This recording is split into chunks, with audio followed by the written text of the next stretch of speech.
So a show of hands for anyone that's currently retired at the moment. We've got a couple. Great, congratulations. I hope you're enjoying it.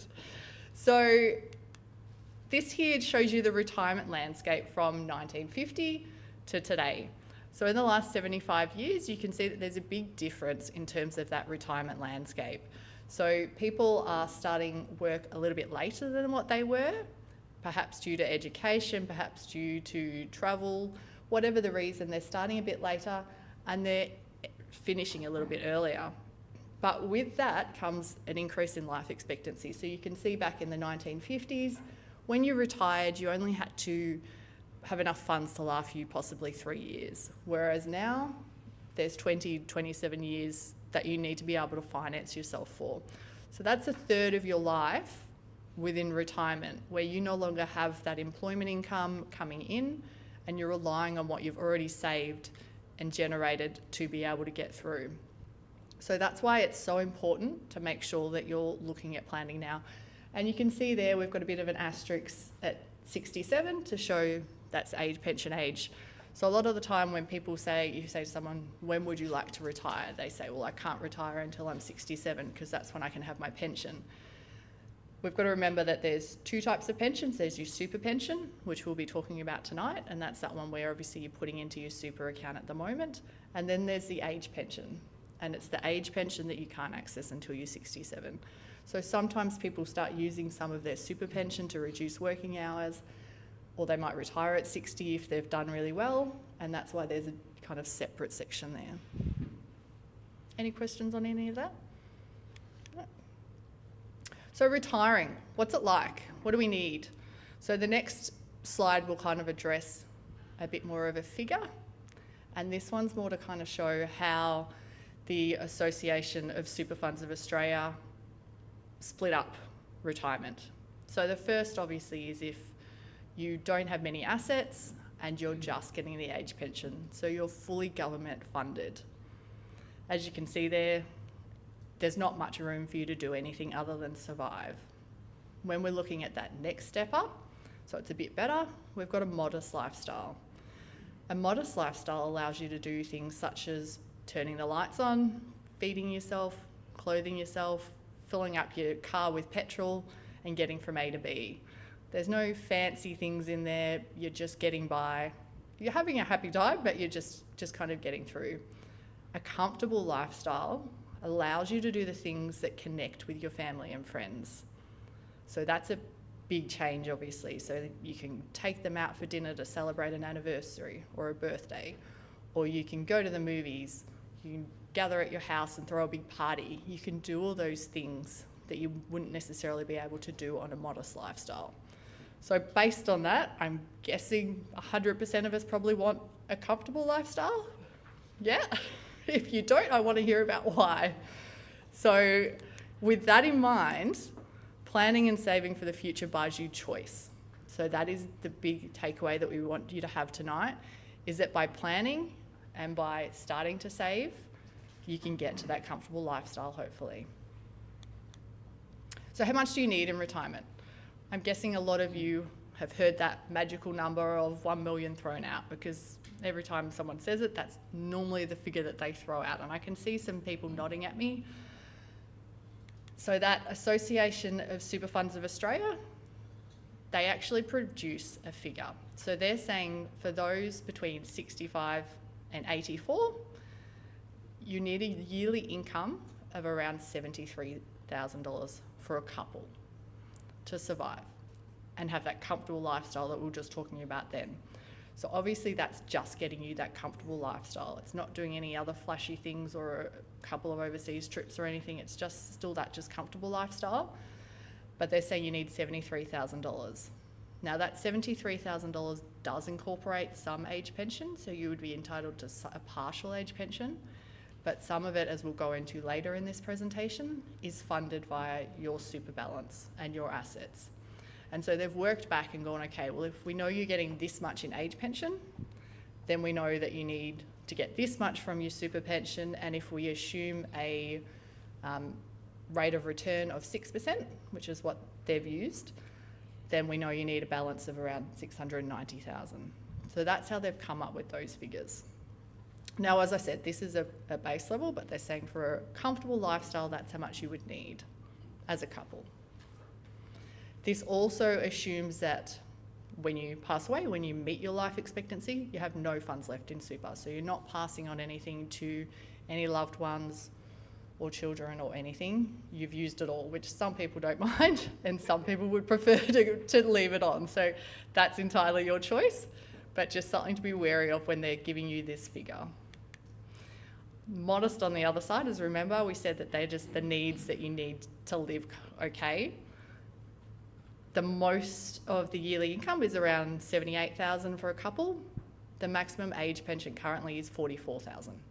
So there's only about a difference of $4,000 that you need to fund from your personal assets, and that's why that super balance is only $100,000, because they're obviously saying at a return rate of 6%, you're not taking that much out, so that can kind of sustain itself for longer, and that's why you have that smaller lump sum that you need.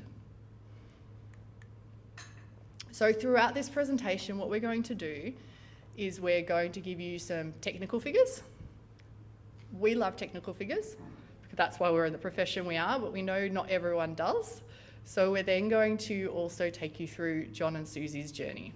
Now, for privacy reasons, John and Susie aren't real, but the information that we're providing about them are based around real clients and the things that we would do with a real client. So when you see this picture of John and Susie, this is talking about the ways that we apply those strategies to them in this specific situation. So first step up, we're going to go through the goals. Now, tonight's presentation, we've only got an hour. If we went through everything we would do for them and our clients, you'd be here all day, I would start to go grey, and nobody wants that. So we're just going to focus on 3 main things tonight, and then obviously have a meeting with us, chat to us afterwards, and we can go through more, but they're the 3 main things that we're going to talk about. So first up, a little bit about John and Susie. John's 55, he married Susie, 54. Their super balances around $300,000 and $160,000. They've got 2 kids, 2 sons, and so Susie took some time off to look after them, hence the smaller super balance. They've got annual incomes of around $80,000 and $50,000 each, and their annual expenses are around $6,000 per month. So around $72,000 per annum currently.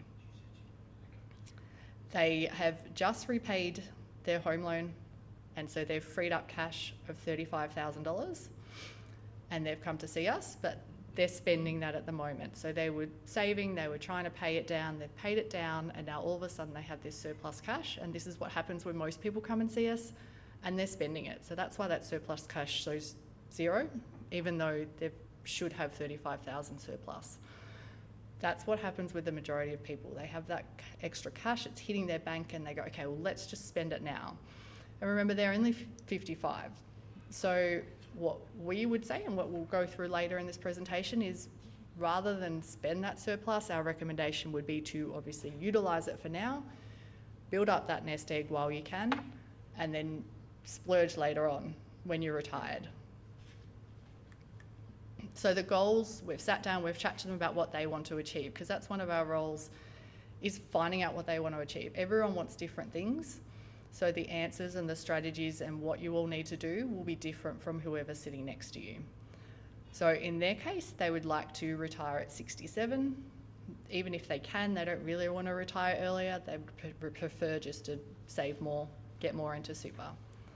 They want to reduce taxable income, and I don't think anyone here would oppose that or say that they wouldn't want to. So that's obviously straightforward. The next is they want to continue to receive that income of $6,000 per month. Now, that income, to keep up with inflation, which everyone would have heard of, it's obviously been in the headlines for a long time now, that basket of goods gets more expensive every year. So it can't remain at $72,000 per annum. It has to go up in line with inflation. And so throughout this presentation, you'll see a figure that's slightly different to $72,000, because obviously it's going up every year a little bit. They also want to continue to build wealth throughout their life, and they want to leave something to their 2 boys when they get to the end. So when John and Susie come through the door, we've got their information, we've figured out what their goals are, and then we've sat them down and chatted to them about their super platform and their investments. So when we're talking about the investments, one of the first things that we look at is diversification. So making sure all of your eggs are not in the one basket. And you would have heard that a few times before, I'm guessing. And what we mean by this is you can see on this chart here, this is a chart of, and you've got it in your pack as well. I know it looks really busy, but it is one of my favourite charts. Down here, you can see $10,000 being invested into each of these asset classes over a 30-year period. So it shows you the ups and downs. So you can see here, the GFC, obviously we took a bit of a drop, and I think everyone would remember that. But you look at it as a long-term period, we're back up above where we were then. It also shows you the different return aspects of each of these asset allocations. So down the bottom, we've got our cash, we've got our bonds, and they're what we call defensive assets. So they don't get an amazing return, but they're also not very risky. So you know that it's safe, you know it's going to be there when the market might fall down. The top end, you've obviously got your more growth assets. So things that are volatile, market linked, they're going to go up and down. And because of that extra perceived risk that you're putting in, you're getting a better return for it. But once again, as you see, when you're looking at it long term, they kind of smooth out. So you might be sitting here going, well, why diversify? If I can get 11% by putting everything in US shares and they're going to go down, but they're going to come back, why not just chuck it all in US shares? At the end of the day, you need to be comfortable with the ride, and most people would not be comfortable with the dips and the falls that come with that. It's also not very safe because you may need to access your funds at some point when they're down, and they might be down for a year, they might be down for 2 years, who knows? So that is why we say don't do that. Another important reason why, once again, you've got this flyer in your packs. It's a bit easier to see in that because the blue's not showing up too well on this screen. You can see that the best performer is in the blues and the worst performer for each year is in the orange. Now you can see based on that, that there is not a clear winner to be chosen every year. You can see that the blues and the oranges are moving around everywhere. So that just shows that you can't just pick a winner. And once again, that's why it's really important to diversify your assets. So applying that to John and Susie and taking them on this journey. So they've come in, we've chatted to them about their super, and we're not focusing on super platforms today, but that's another thing that you look at. And they've said, okay, well, at the moment, we're in a conservative portfolio. So they're invested 50% in defensive assets and 50% in growth assets. So if we model that out at at life expectancy, they would have around $248,000 left after meeting that living expenses that they wanted of the $72,000 per annum. Now, once again, you might be looking at that going, that's fantastic. They haven't had any advice, they haven't had to change anything, and they still have $250,000 left at life expectancy. That is assuming they don't have any expenses that crop up during daily life. All of us know that the dishwasher or the fridge can blow up, or your car can blow up, or there's health issues as you get later on in life, and that can be quite costly, as we see with clients. So it doesn't leave you much room for peace of mind or breathing space. So yes, it's great, it's fantastic, but we've got to remember there would be a lot of stress involved in that to get to that point. With advice, by changing, so we sat down, we went through a risk profile with John and Susie, and it's basically some questions to figure out how much they would be affected by any change in market movement, how much they know about investments, and how comfortable they would feel with things. And so after going through that with them, they came out as 15% defensive and 85% growth. So we've changed over their investments to what we call a growth portfolio. So just by changing that investment and putting it in that growth portfolio, so we run a model portfolio, we've put them in our growth portfolio, and their super life expectancy has gone up by over $500,000. So just by making that one change, at life expectancy, they have an extra $520,000. That's a pretty powerful number. Even at retirement, they have an extra 320,000. So it makes a big difference. Your investments within your supers or within your retirement income streams for those that have retired, if you're drawing down, it makes a huge difference. So make sure that that's being reviewed. Once again, feel free to have that cost-free initial meeting with us, because as I said, this is one strategy. Lee will show you soon how we build upon that and it can get even better. But just from that one thing, we've made a difference. And I'm pretty sure this just died on me, which is good timing because I'm passing to Lee and he can deal with it. Is that me? So just pull it straight on. There we go, good timing, flat batteries.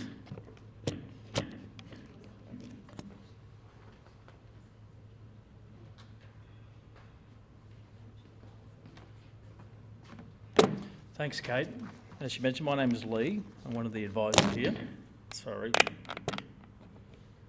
There we go. So my job's going to be talking about contributing to super and then talking about how you get money out of super and all the rules involved there. So I'm going to ask for a bit of audience participation now. And just ask, when you look at this slide here, if you're aware of some of the words on there: salary sacrificing, SG contributions, downsizer, government co-contributions. A lot of people are aware of these types of ways of putting money into super. I see a few heads nodding, which is great as well. Can I first ask, just with a show of hands, who here has seen an advisor and has got advice about ways of increasing super contributions before? We've got 1, 2, excellent. And who currently at the moment salary sacrifices for those people that are still working? Excellent. Do you guys salary sacrifice up to the maximum cap as well at the moment? Okay. All right, well, let me get into it then, and basically I'll just go through it and explain that with the contribution types that you can put into super, we categorise them into 2 main types. One's called concessional contributions, which we know as before tax contributions, and the second type down the bottom in the purple is the non-concessional, which we call after tax contributions. So I'll explain the top line with the before tax, starting with SG contributions. So that's just your normal employer contribution. So as an employee of a company, you currently receive 11.5% as a minimum SG contributions. And then you also have an option with before tax contributions of making salary sacrifice, as I mentioned before. You can also make personal contributions where you're also claiming that as a tax deduction. Has anybody ever done anything along those lines to help minimise income tax? We've got great, that's good. And you can also do what's called carry forward contributions, where you use the unused contributions up to the cap. So each year, you're allowed to, at the moment, you're allowed to do 30,000. In the previous 3 years, it was 27,500. It's now been increased to 30. With the carry forward contributions, you're allowed to use the previous 5 years of unused contributions up to the cap and accumulate them. So in this 1 year, not only can you do up to 30, but you can use the unused contribution amounts that you previously had available to you. So that's a useful strategy that we have for clients, where if we're looking to say, well, let's try and help minimise a bit of tax issues you've got at the moment, we can look at putting some personal contributions into super, claim them as a tax deduction, and then help minimise your own personal tax. Now, keeping in mind that there's a balance limit on the 30th of June in the previous year. If your balance was less than 500, you could do that. And if your balance is over that, then you're not allowed to do that. Now, with before tax contributions, when you put money into super in this method, you have a contributions tax, which is the 15% contributions tax. So you'll see on your statements whenever you get your end of financial year, one of the line items on a statement will say tax, and that relates to the contributions tax of these types of contributions, plus also the tax on any of the earnings that your super grows with as well. So when you put money into super, you get the 15 cents in the dollar tax come out as contributions tax. But for the people that are actually utilising the personal contributions and claiming a tax deduction, that's obviously reducing your own personal tax at your marginal tax rate, which can be 19 cents in the dollar, 30 odd cents, and all the way up to the 47. So that's the contributions that we class as concessional. Anybody have any questions on that? Pretty straightforward, hopefully. The second type is what we call non-concessional contributions, where you're putting money into your superannuation. There's no contributions tax being taken out. You're also not claiming it as a tax deduction. And the types of those contributions can be obviously money as a personal contribution, so perhaps money you've got saved, could be possibly an inheritance you've received from parents or any other sources of income or money, and you've basically decided you want to top up your super and we'll put it in as a personal contribution there. I'll skip to the third one there, the government co-contributions. Depending on your income, your taxable income, by putting money into super as a personal contribution, you may be eligible for the government co-contribution. Now, currently at the moment, the maximum co-contribution you can get is $500 if you meet the right restrictions, and if you have a maximum of $1,000 of personal contribution, you'll get a maximum of $500. It used to be $1,000, and then before that it was $1,500. So it's not a bad return. So if you think about it, if you put up to $1,000 and you get $500 as a return there of government co-contribution, that's pretty much money for nothing there as well. It's certainly not going to be the thing that makes you a millionaire at retirement, but every little bit counts. Certainly if you start it from a younger age, and you can get the benefit of the compounding interest on all that money as well.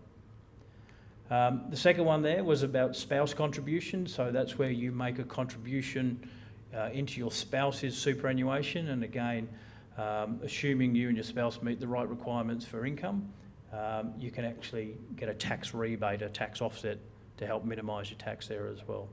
And the money goes in to help build up your spouse's super. And the fourth type of contribution is what we call downsizer contributions. And that's whereby, I won't go into too much details because Steph's going to be talking that in a bit more detail in a few more slides.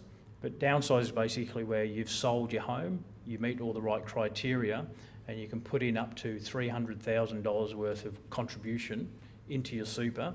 And if you have a spouse as well, they can also put in $300,000 as well. Now, that one there doesn't actually come under this $120,000 limit. So the non-concessional contributions has a limit of up to $120,000 that you can do in 1 year. Or if you use what we call the bring forward provision, you can actually use 3 years worth of the 120, so up to 360, and you can put in $360,000 into your super in 1 year and make use of that bring forward provision. So this is a useful strategy we find with our clients, whereby if they've got some assets, maybe they've, again, come into some money as an inheritance, they may have sold an investment property, they may have sold some shares, and they've got quite a large amount of money they want to put into super. With the right timing, in 1 year they can put in $120,000 each, and then in the following year they can utilise the bring forward and do another 360. So technically on the 30th of June they could put in 120,000, and then on the 1st of July they could put in another 360. So if we've got a couple, each member of the couple over the space of a few days can put in 480,000, so they can almost put in $1 million there. So then when you add on top of that the possibility of a downsizer contribution where you can put in up to $300,000 as well, there's a lot more funds you can get into super. So there's lots of ways to be able to put money into super. Each scenario is different, and it's based around your situation at the time, whether you need to put it in as a concessional contribution or whether you put it in as a non-concessional. But at the time, and that's the importance of having the right advice to work out what's the best timing, how much can we get in there, and trying to build your super ready for retirement as well. So what I'm now going to do is just... Sorry, I think we've got a question up the front. Oh, sorry, because that's okay. I was just going to ask, with the non-concessional, does that mean that you don't have the same restriction of the balance has to be under 500K? That's correct, yeah, yep. So the balance under 500K is to utilise the unused contributions that you never did, so that 30,000 and then the other 27,500 that you may not have used up to then. Yep. So what I want to do now is just focus just on that salary sacrifice, because this is a very popular, I suppose, we use for a lot of our clients, the salary sacrificing while they're still working. And that's in the case for John and Susie, where we look at their situation, that if we remember their goals, that they've now got surplus funds because they've paid off their home loan. They've got up to $35,000 that they can, between them both, put into super. But also at the same time, we want to help them grow their super, but we also want to make sure that we don't eat into their lifestyle. We still need them to pay the bills. We still need to make sure that they can afford to pay all the bills on a regular basis, up to $72,000 a year. So if you remember from the case study with the combined income for John and Susie, so combined they've got $130,000 worth of income currently. They're not making any pre-tax, so they're not making any salary sacrifice. And currently at the moment, the tax combined for them, so keeping in mind this is combined figures, not individual, but for both of them, their $130,000 of combined income means they pay roughly about $23,000 worth of tax each year, leaving them a net salary of $106,000, which is obviously more than their $72,000 that they need. The amount of money that's going into super at the moment is purely just the SG, so the 11.5%, which based on their income is around about $12,700 there. So now after coming to us for advice, we've said, look, what we think you should do is start looking at salary sacrifice. So let's now run through the figures for John and Susie, that obviously they've still got the same combined income of $130,000. We've asked them to put in up to $35,000, so not each, but combined. So there's some for John and some for Susie as well. But between them both, we're now getting an extra $35,000 we want to put into super, which helps reduce their income tax. So that was one of their goals. They want to try and reduce their tax on their income. So their tax has now dropped to around about $12,500 of income tax that they pay. Yes, their net salary has dropped because they're obviously salary sacrificing, putting money into super, and that's dropped to around about 72. So it's still more than they actually need of 72. We've left them still a little bit of money left over so they can still go on a bit of a holiday or every now and again as well. But we're now putting in up to nearly $42,500 into super, which is basically the 11.5% SG plus that extra 35 of the salary sacrifice. So purely just in the first year, you can see there the great result is that, well, their tax is reduced by around about $10,500, but their super contributions just for that 1 year, even after the 15% contributions tax, is around about just under $30,000 there as well. So you can see the benefit there of salary sacrificing, that yes, it's a great way to put money into super and build your wealth, but also from a tax point of view, it's a great way to help minimise as well.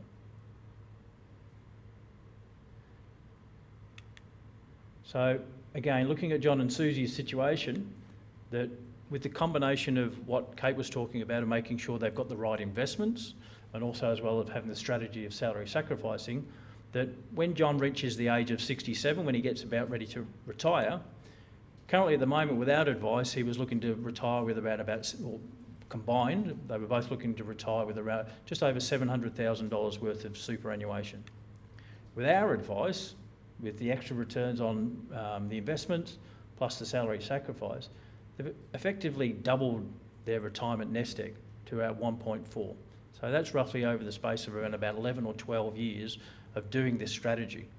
Now that's the best case scenario, that they've always put up to $35,000 in per year, which when you look at it in a chart form, you can see there that the black line is where they would have been without advice, but just the difference it makes, that as they get closer to retirement, they've doubled their retirement nest egg. So an extra $716,000, but look at the tax savings as well that they've had over those last 11 to 12 years.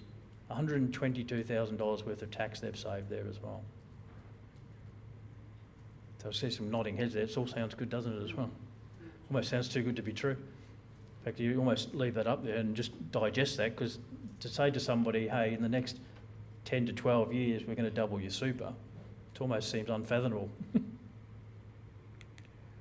All right, So we now want to speak about, we've put money into super for John and Susie in the shape of salary sacrifice. Now let's talk about how you get your money out of super in the form of an income stream. So for the people that had their hands raised before, do you have income streams set up as well at the moment? Or you've still got your money in accumulation phase? I'm 59 and a half, I've still got to wait 6 Okay, so you're almost there. Okay. We'll talk about preservation in a sec there as well. Okay. All right, so hopefully this some of the information will be new to everybody. Before we talk about the ways of accessing super in the form of income stream, let's go talking about exactly what you need from your superannuation to help meet that comfortable retirement that Kate was talking about. So comfortable and modest. We have basically figures there that this is ASFA, is the Association of Super Funds Australia. So each year they do a study and basically do the calculations to say, okay, somebody who wants a modest lifestyle, if they're single, needs roughly $33,000 a year to have that modest lifestyle. As a couple, and again under comfortable, single and couple, just look at the ones in yellow for the moment, and we'll just concentrate on that. The ASFA standard says that a couple to have a really comfortable retirement needs at least $73,000 per year. Look at the second line there as well, the age pension. So we're not going to go into age pension in a lot of detail in this seminar, but age pension, the maximum age pension a couple can receive is currently around about nearly $44,000. That's $841.40 per fortnight to be exact. So combined, the maximum age pension a couple can get is well below what you need to have that comfortable retirement. So we have what's known as the cap, the pension gap. And again, this gets back to what Kate was initially talking about, is that you need your own funds. You need to be self-funded in retirement to be able to basically make sure you're meeting your lifestyle of having a really good lifestyle there as well.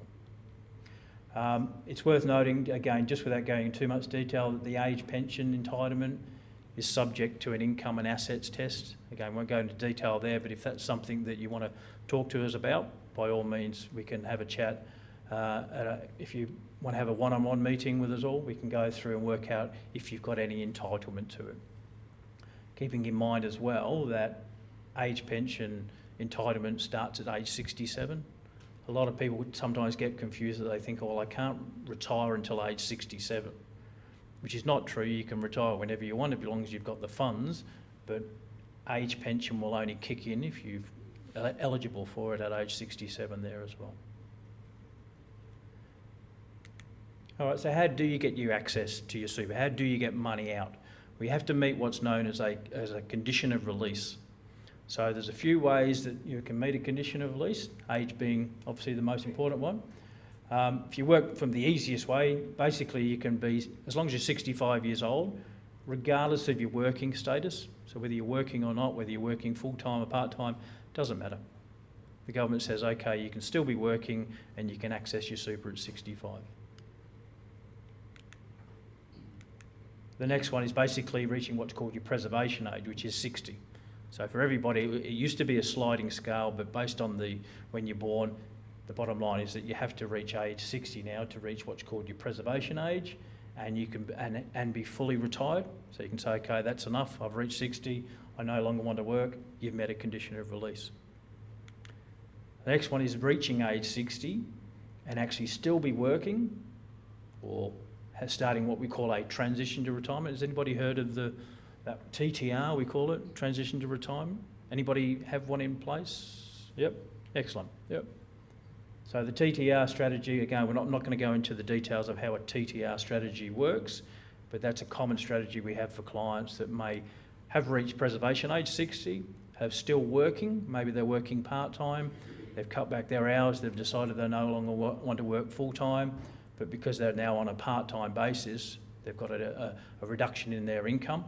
So they need to supplement that income because they still need to pay the bills, and they can start this transition to retirement. It's also a great way as well of maximising super contributions such as salary sacrifice by being able to put more money into super and then through salary sacrifice, but still having an income through that transition to retirement income stream. The other way you meet a condition release is that you cease an employment arrangement, which is the fancy way of saying you've changed jobs. So basically you reach age 60 and you decide, look, I don't want to fully retire, but I've had enough of this place, I'm going to work somewhere else. When you trigger that condition of changing jobs, your accumulated super that you had, that balance that you had at that point, all of a sudden becomes unpreserved and you can access that money. Any money that you have going into super after you go back to work at a new job, that's still preserved. But the amount that you had when you met that condition of release is totally available to you. And the last way is when you die. So, yeah, basically when you pass away, your loved ones, obviously, your beneficiaries, will receive the funds there as well. Okay, so let's look at ways of getting money out of super. We told you when you can get your money out of super. Let's talk about the ways you get it out of super. And the most important one is using what we call an account-based pension, or what we've always known as an allocated pension. And that's where you start that pension fund, that income stream from your super, and it has the following, here we go. So it has the following kind of conditions to it. You can still have your money invested, so again, the importance of having the right investment, that still stands true when you have a pension. So again, the diversification that Kate was talking about, having the right portfolio, your balance can still be invested, and it's still important to have your money invested when you're in pension phase, because if you think about it, you're no longer working, you need your money now to work for you. So it's important to make sure that you've got the right investment even when you're in pension phase as well.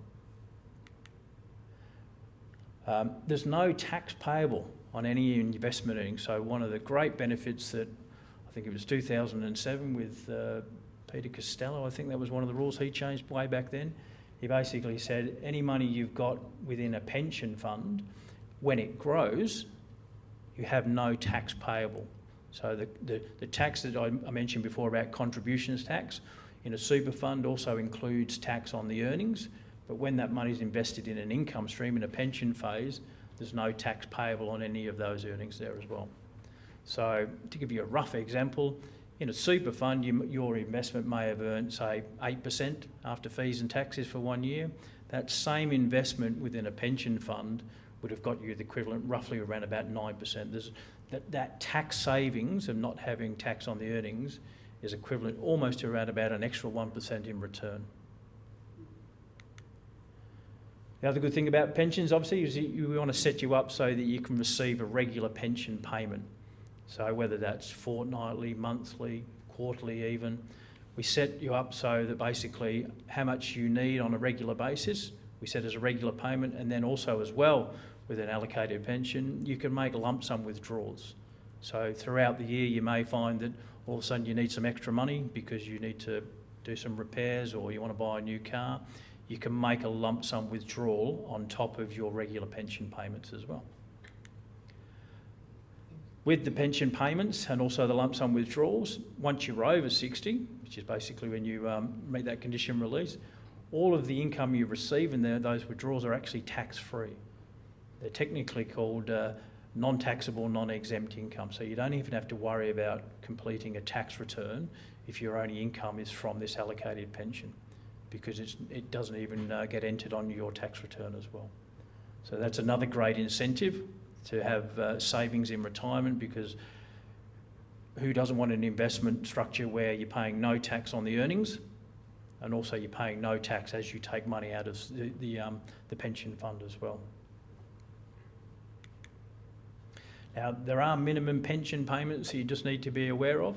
So with a pension income stream, on the 1st of July every year, they say, okay, how old are you? And depending on how old you are, it determines how much you have to take out of your pension as a minimum. The maximum's 100%. The minimum has to be 4% if you're under 65, 5% and so forth, you can see there. Now, strangely, and I've never actually had anybody answer this for me correctly, or not correctly, but give me a logical answer. But for some reason, the government thinks that as you get older, you need to spend more money as a minimum, which has never seemed correct for me. Because you think about as you get older, you're probably not spending as much more. I mean, your medical expenses may have gone up, but as you get older, being required to take out 9 or 11% of your money, in all honesty, what usually happens for clients of that age is that the money just comes out, they don't spend it, and it just goes, sits in the bank and just accumulates in the bank there as well. Yeah, question? If you've taken out 5% or 4%, depending on your age, you don't utilize that money. Can you then retire and put it back into super? Absolutely, yep. Which super? Do you put it into the pension account or the accumulated account? No, it has to go into the accumulate. So the question was, if you didn't hear, is that if you're taking out 4 or 5%, or even any of the other figures in that matter, up until 75, once you take funds out of super and you don't spend it, you do have the option of putting it back in. So if you remember my slide earlier about putting money into super, so you can put in non-concessional, your own funds, so the personal contributions, up until age 74. So you can put money into, you can't add it directly back into the pension account, but you can certainly start up a super fund and just put the money into that, and just like a bank account, you just put the excess funds into there. And then what tax deduction If you do have tax issues, then yeah, you can put the money back in and claim it as a tax deduction as well. Yep. I was actually reading this morning that Aware and one of the other super companies are now trying to lobby that you can put it straight back into Into the pension? Yeah, I read it this morning. Okay, no, I haven't heard that. It makes financial advisors a life a lot easier, because just on that point of putting money back into super, you can, we call it a refresh or a recast, where as your pension payments are paid to you, but as your super starts to accumulate all these funds you're not spending, we want you to put that superannuation, that accumulation money, into your pension, because we want to utilise the tax benefits of that being a tax-free environment. And we do what's called a recast, where you have to, it's a lot of paperwork for advisors, but basically you move your pension fund back to the accumulation phase, scoop up that extra money that you've had in the accumulation fund, and then restart a new pension. So you have to start a new one if you do. Yeah, so you effectively, it's like closing one bank account down, putting it into the other one, and then restarting a whole new one. So it's a lot of forms, it's a lot of stuffing around, but yeah, if they lobbied the government to say, look, you don't have to do that, you can put it in, it would make life a bit easier. So in that case, if you've got, you've built it up and you put it, transferred it over, so you technically got 2 retirement accounts, is that, you can sort of 2 separate income streams? Yes, yep, Okay. yep, Well, that makes yep. sense. Yep. I'm now going to let Steph take over now. I've probably spoken far too long, and she's going to talk about John and Susie with the rest of their income stream. Great, thank you very much for that, Lee. Just grab this. All right, so.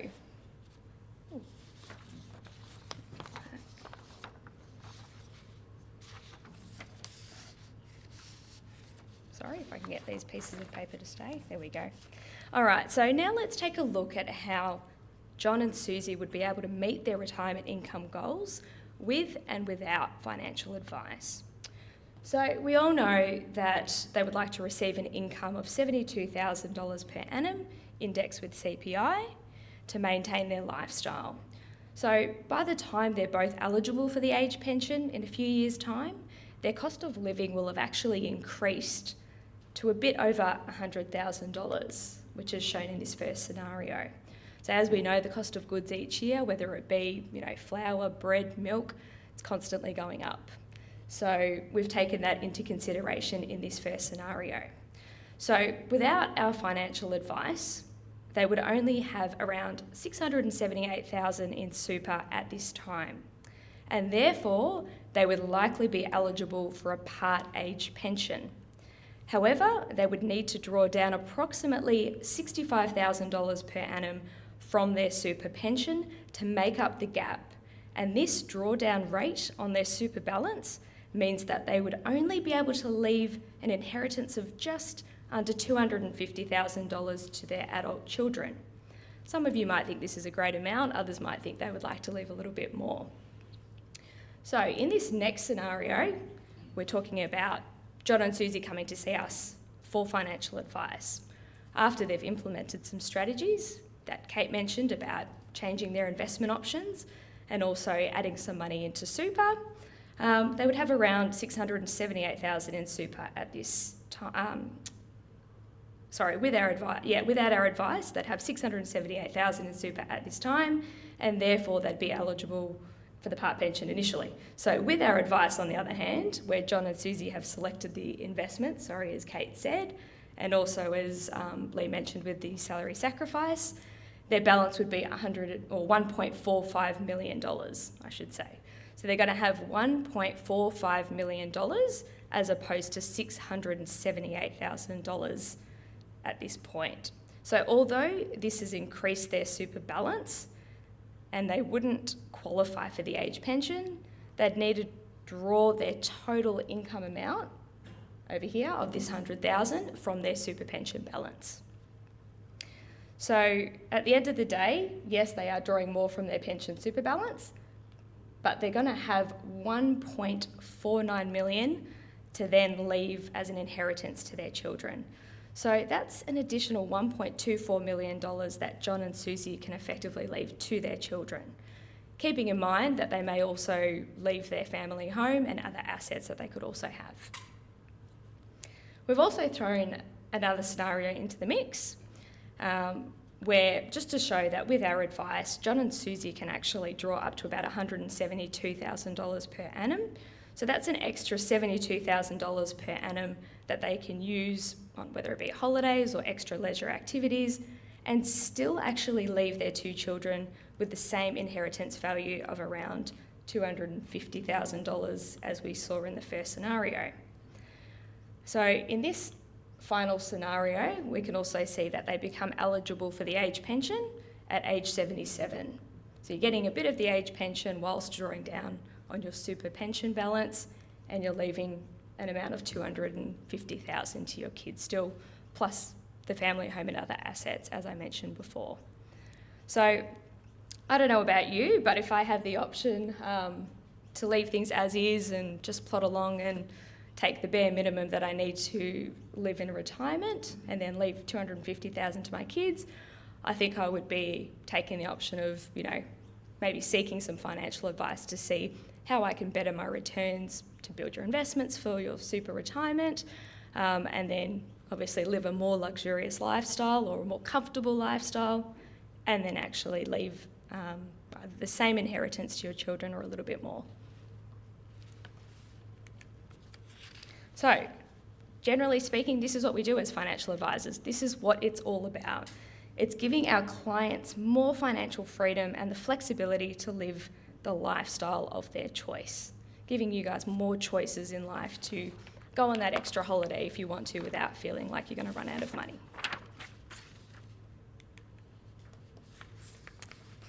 All right, in this next slide, we'll be comparing John and Susie's combined super balance at John's retirement age, as well as at his life expectancy, with and without our financial advice.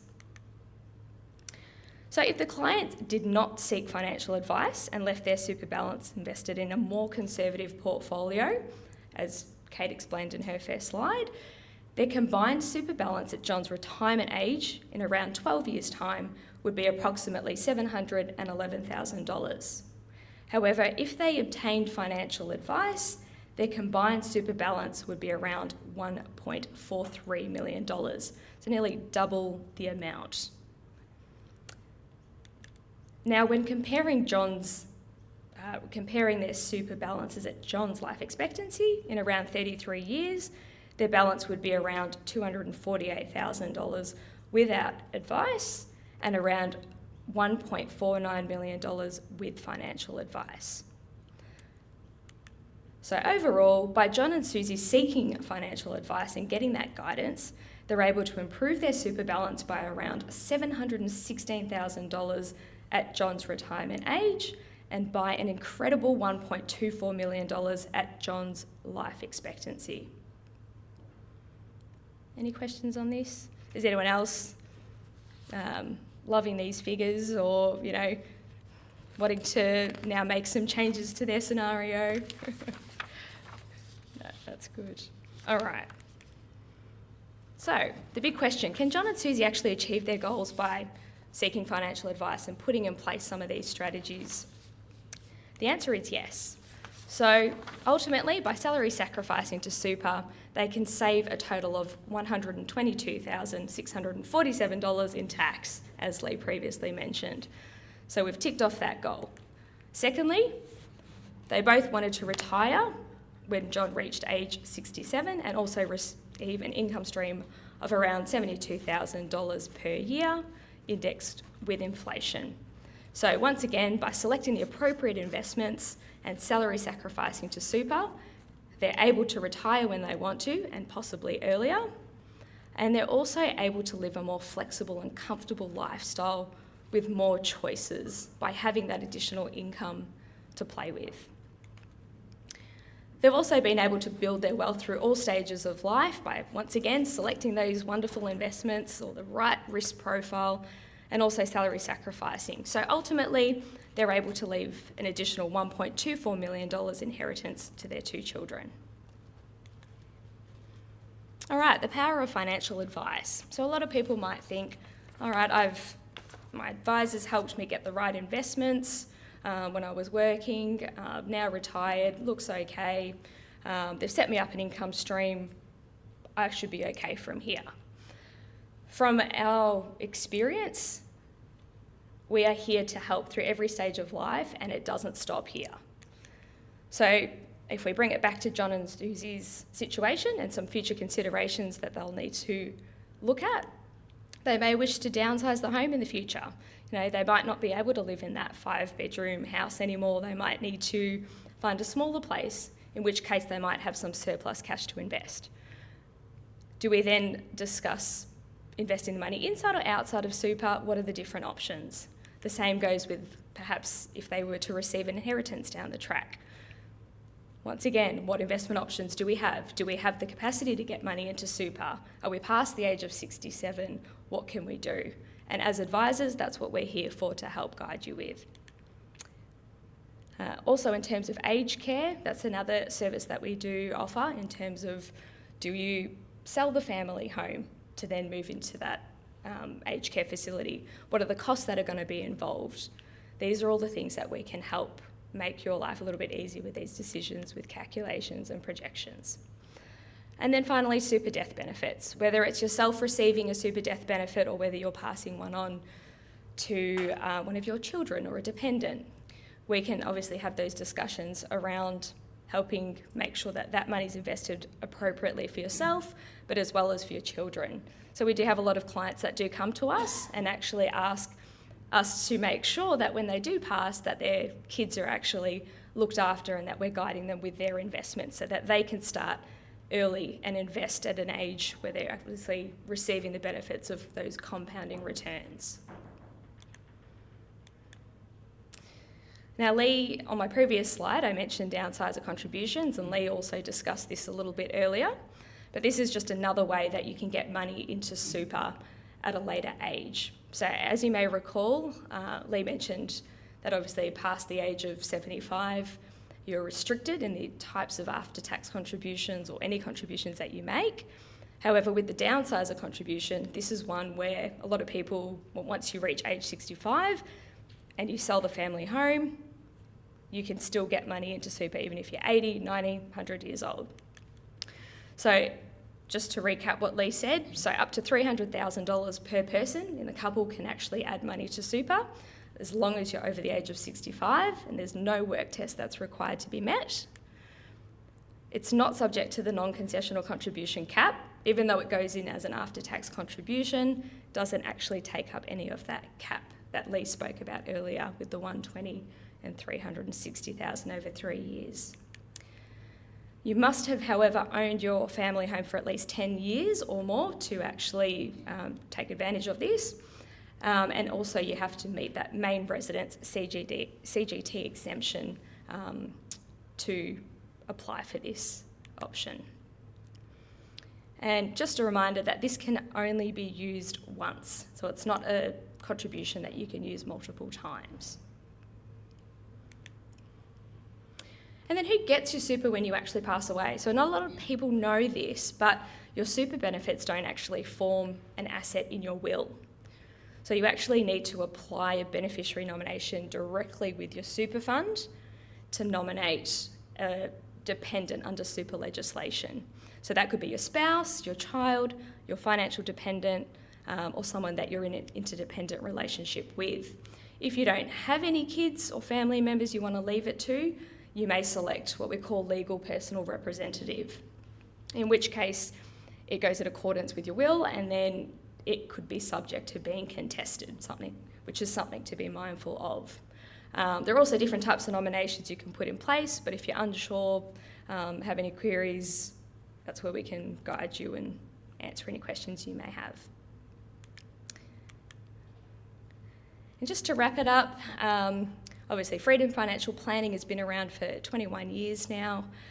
Lee, Kate and I aren't the only financial advisors in the practice. We do have another 3 advisors who you would have met as you were entering the hall today, over in the back there.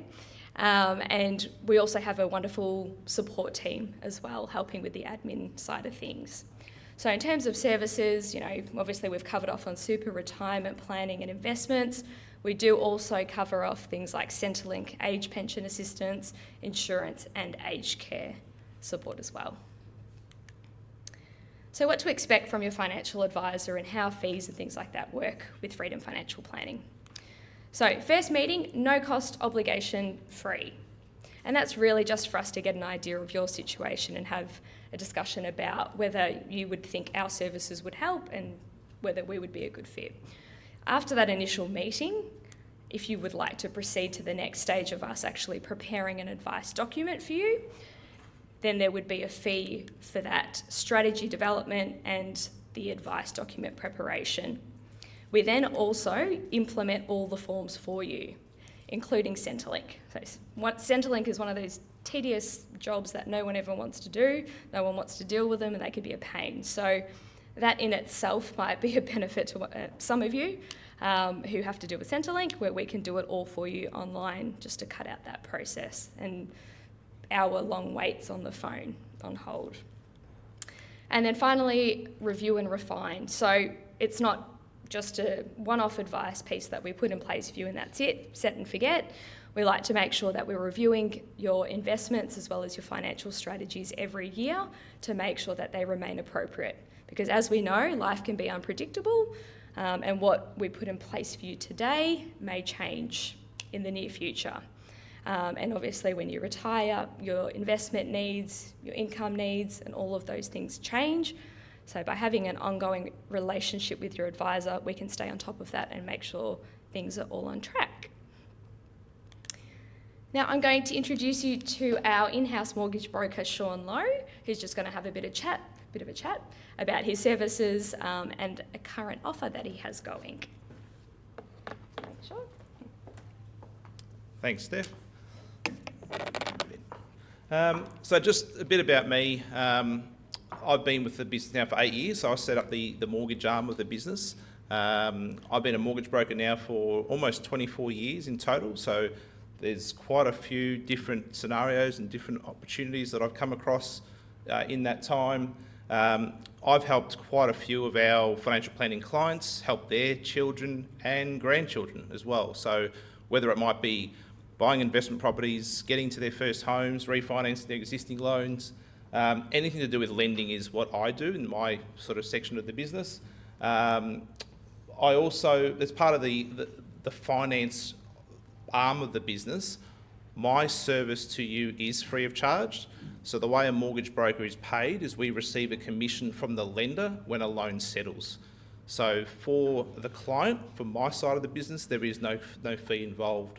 One thing I wanted to introduce tonight as well, we do have a referral offer which is in place at the moment, and we are making it available for everybody in the room, their friends, their family. So how it works is if you refer somebody to me, what happens is when their loan successfully settles, so the loan has to settle, you as the referrer will receive a $200 gift card as a token of appreciation for sending that client through to me. For the person that takes out their loan, if their loan amount is less than $750,000, they will receive a $300 gift card. And if it's over $750,000, they'll receive a $500 gift card. So there is a QR code in there. There is a copy of this flyer in your pack as well. So if you just scan the QR code, it will take you to a link where you're able to enter your details and the person that you're looking to refer. And then I take care of that process from here. So we do find that what I offer to financial planning clients as well, it's very complementary. While we're talking tonight about ways that you can retire and what opportunities you have in retirement, part of that journey is getting yourself debt-free a lot sooner. So that might be a simple opportunity is looking at your current interest rate on your loan. And I've done this for quite a few clients where I may not have refinanced the loan, but I've spoken to their existing lender and been able to reduce the rate. So there are opportunities out there. All I do is ask that you have a chat. As I said, there's no fee involved for my service. I'll be here for the rest of the afternoon. So if anyone has any questions, I'm more than happy to go through that with you. Thank you.